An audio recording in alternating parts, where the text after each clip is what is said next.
some things I picked up on about Teams this week, and I did some more research, and I found some features that are kind of hidden and are very important for what we're being about to be asked to do. So I figured I'd make this for you to help you out. So first, I want to go through Teams on 365. So if I go to Teams, oh, let me actually share my screen. Go up to share content, share my screen. Okay, so now you should see my screen. Ooh, let me go back here.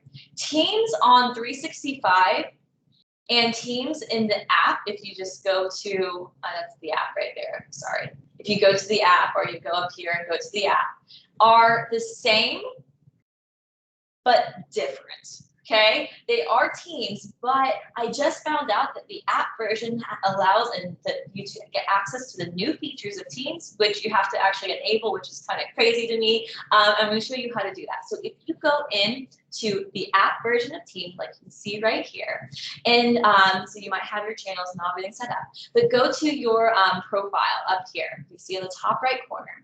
If you go down to where it says Settings, right? Oh my goodness. So I don't know why this is on 365. It's kind of infuriating that they're the same but not equal. But if you turn click this button where it says turn on new meeting experience, new meetings and calls will open in separate windows. So there's a few other things I want to share with you that this allows, not just that one feature.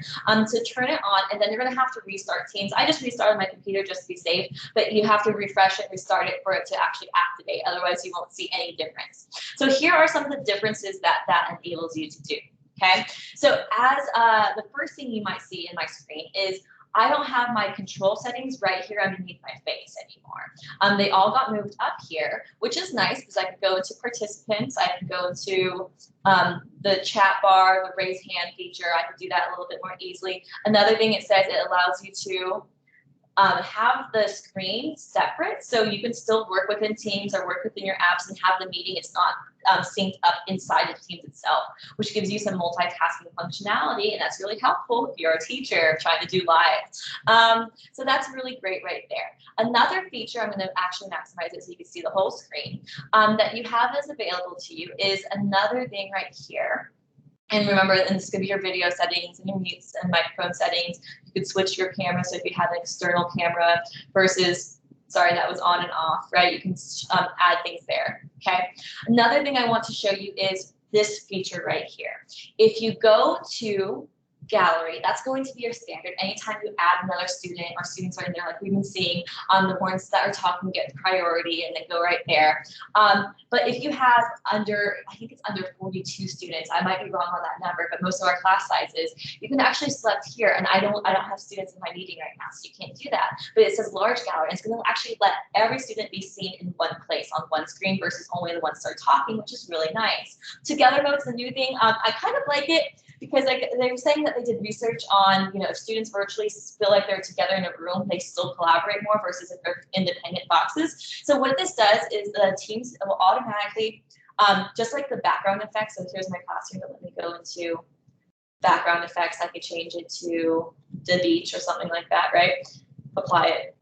So just like Teams automatically cuts me out right here, right? And applies that background. If you go into, and once again, all I did is go into more actions, those 3 dots are the ellipses. If you click on together mode, it's going to do the same thing for all of your students, cut their faces out basically, and stick them in an auditorium background where they look like they're all together in one space versus in individual Brady Bunch tiles, which is really cool. I'm going to go ahead and turn off my background effects just because. Okay, so there's that. Now, that's a cool feature. Another thing in the ellipses you can do is go to device settings. So if you do Meet now, it's going to open up the standard share settings. I would recommend, if you can, to go into the calendar and schedule your meetings with your students, so you can immediately go into the meeting settings and change the permissions basically. But if you don't have time to do that, so you do a Meet now instead, if you go to the, device settings is going to be like if I have 2 microphones, or my integrated camera, which is this one, or my webcam, which is going to be the one that I teach from when I actually do live teaching. So it's going to be the different ones right there, you can see. So you can just switch that just as easily right there. Okay, so I'm going to go back here. And let me go into this show participants. I want to show you some things right here. I'm going to go ahead and add myself. So I recommend that you make like a practice team, and you can add your multiple email accounts so you can kind of see what it looks like on both sides, or you add people of your colleagues as, so I'm adding it right there. I'm going to turn off the audio so you can't hear me twice and the echoing. And I can turn on the video. Ah! There you go. So you can see that. I don't know. I can't get my phone up. Doesn't really matter from this video. But yay, yeah. So I have me as a student and me as a teacher right here. But because I did Meet Now, I'm going to turn that off because that's going to get very distracting and no one needs to see that up close.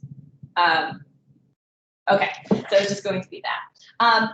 In this feature, you can still have control over the meetings. You just gonna have to do it after the fact once you start it. Remember, if you schedule the meeting, you can set all these preferences ahead of time so you don't have to worry about it. But if you do Meet Now, you can see right here, I have me as a guest. Maybe I want to pin me, and if I get pinned, that means I'm not going to move from the screen.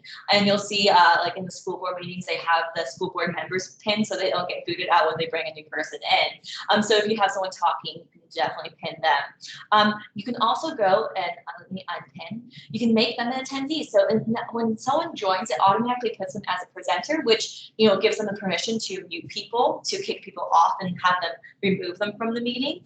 But if you select make an attendee, change that.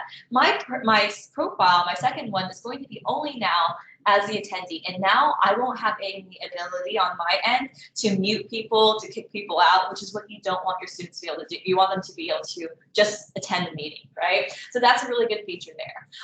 But maybe you have too many kids to do that independently. You can't do that for each student. So what you're going to do is you can go up to these three ellipses in the participant list, hit manage permissions, and for whatever reason, it opens it up in a different web browser. It's going to open that up. And you'll have your meeting options. And like I said, when you do this for a scheduled meeting, you can do this ahead of time, but you can only do people in your organization, everyone, you want to limit it to who's going to be coming to your meetings. Can they all bypass the library, or can they always bypass the library? How do you want that? Do you want to be notified when they join or end leave? Who can present? So it defaults to everyone, but maybe I want to change it really quickly, so only me, right? That means nobody else can, everyone else will be set in as the attendee mode right there. So you can change those permissions within the meeting once it gets started too, if you don't have time to schedule it ahead of time.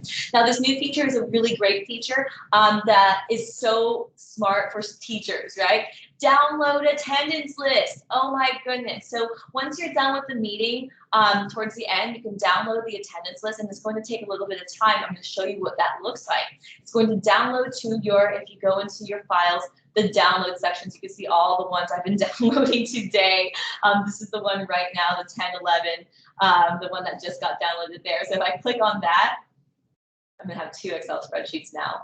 But you can see at 10:03 I started, and at 10:08 my secondary profile started. So you can expand this to see the name of the student, if they started, if they joined, if they left the meeting, and the timestamp. As a teacher, that's super valuable. So you can just save that into a file in your OneDrive for each meeting you do, and have that available, or it just would be saved to your downloads. I think that's a great feature as a teacher to have and know about before we start live on Monday. Next thing I want to share with you is a cool feature. I'm not going to click this, but if you can leave a meeting, so think about this. If you have a meeting and you leave it, your students can stay in the meeting, and that means they can chat and talk to each other, which is nice if they're all behaving well, but you may not want that and have that liability. So on the new teams, if you go here, you can just hit end meeting, and everyone will be closed out for it at the same time, and they can't continue on without your presence and knowledge. So that's very good.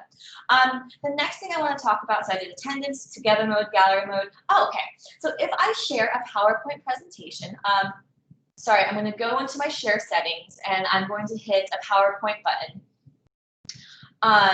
So it's taking a second for you to see that.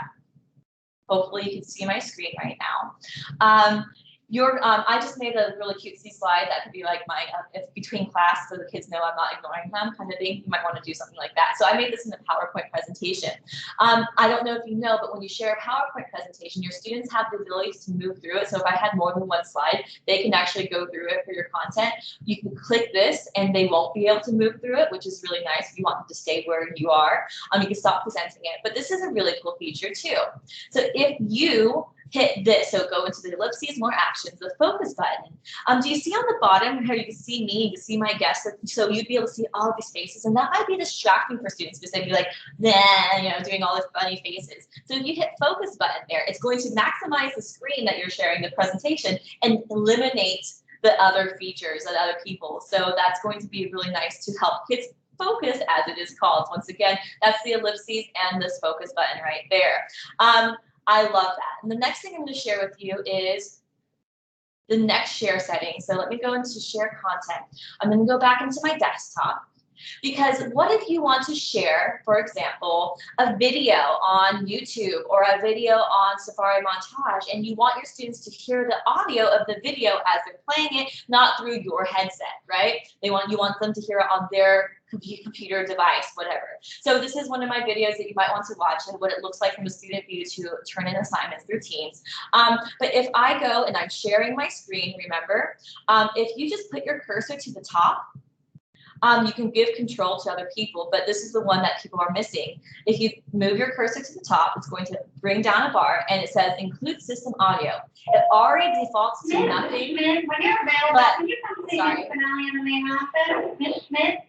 But when you open it up like that, right, you're going to be able to allow whatever the video. Seeing and talking to your teacher. There's so many more.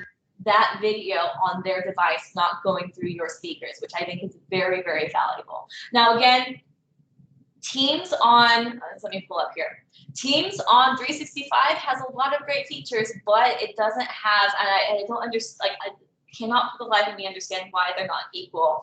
But that's how it is. So I would recommend using the app for all these really great features, the attendance feature and stuff like that. The last thing I want to share with you is this. Because I know in Zoom, you have the ability to make breakout rooms very easily. And Teams doesn't have that capability yet. I think they might be working on it from what I read in the blog. But you can within your, so say this is period 1. If I make group 1, 2, 3, 4, I can have in each group a whole new meeting going at the same time. So I can have a meeting going in general. I can have a meeting going on, you can see right here, join now. And remember,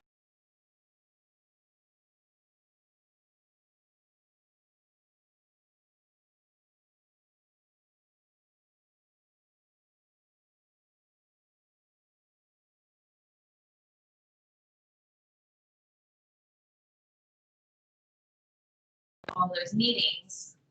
Let me see. Okay, back here. So you don't actually have to go into the meeting to the groups. You could if you wanted to, but you can actually have students say, okay, students 1, A through B are going into group 1, C through J, whatever, 2, and you can have the kids report into the separate meetings and rooms. I have yet to obviously figure that one out with students, how that would work, but I just want to show it to you as an option just in case you want to take it and run with it because it might be more valuable for you. Let me go ahead and cancel my screen right here so I can get off of that and you can see me a little bit larger. But there we go. So those are just some things I've learned that might be helpful for you coming up that we weren't really trained on, and hopefully you enjoy it. Please let me know if you have any questions. I'm still figuring this out too. Please don't hate me if something doesn't work for you and I don't know how to fix it, because I literally just learned this last night. I watched a lot of videos, I read a lot of blogs on Teams, and I was like, oh, these are really cool features. I wish I knew about them earlier. So this is what I'm doing to help you be more successful. I love the attendance feature. Don't forget the system audio, the cursor goes up to click that one little button. The together mode is a really cool feature, but gallery mode is definitely one I will be using to see my students who choose to have their webcams on all at once. I love the focus mode so that there's just a little bit less craziness going on. And don't forget to change your participation settings, not the chat, sorry, let me go. Don't forget you can control your permissions with a few clicks of the button, even if you don't set it up ahead of time. And There you go. Okay, go ahead. Remember, I would suggest that you end meetings versus leave meetings, because leave meetings allow kids to do stuff behind your back that you can't control. So end the meeting will end it for all, and that's what I'm about to do now. So hopefully this helped you. Thank you so much. Bye. And, oh, I've got to stop recording. Stop recording.